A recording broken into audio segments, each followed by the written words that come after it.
నమస్తే. మీ పేరు? కొండలరెడ్డి. ఎక్కడ ఉంటారు? ఇక్కడనే ఇరవై బజార్. 22 బజార్లో ఉంటాం. ఓకే. మీ ఎమ్మెల్యే ఎవరు? మాది మెదక్ డిస్ట్రిక్ట్. ఇక్కడ ఇక్కడ ఇక్కడ టిఆర్ఎస్ నుంచి శ్రీనివాస్ యాదవ్. కార్పొరేటర్ ఎవరు? కార్పొరేటర్ లక్ష్మీపతి ఉండే, ఇప్పుడు వేరే టైం అయింది. ఇప్పుడు జిహెచ్ఎంసీ ఎలక్షన్స్ వస్తున్నాయి కదా, మీ ఏరియాలో డెవలప్మెంట్ ఎట్లా నడుస్తుంది? డైలీ టైం టు టైం వస్తున్నాయా? మంచిగా వస్తుంది. ఇంకేమైనా సమస్యలు ఉన్నాయా మీకు? బాగానే ఉంది. ఓకే. అంటే మీ ఏరియాలో రోడ్లు గానీ చెత్తను తీయడం గానీ ఏం లేదు, తీస్తారు. అంతా బాగుంది. తీస్తారు. మరి రెండు ప్రభుత్వాలు చూసినావు కదా పెద్ద, కాంగ్రెస్ ప్రభుత్వంలో టీఆర్ఎస్ ఏది బాగుంది? ఏముంటది, ఏదని రాదు కదా, మనం ఏం చేస్తాం. అంటే నీ అనుభవం ప్రకారం చాలా చూసింటావు, చాలా ప్రభుత్వాలు. ఇప్పుడు తెలంగాణ వచ్చిన తర్వాత ఈ రెండు ప్రభుత్వాల్లో ఏది బెస్ట్?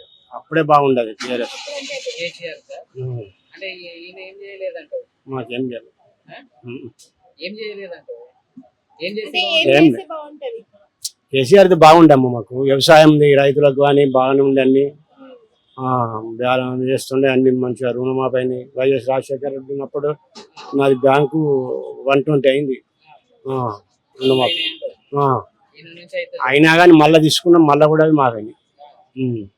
బాగుండే అప్పుడే, ఇప్పుడు ఏం లేదంటావు? ఏం లేదు, ఏం చేద్దాం, అది మనం చెప్పలేము.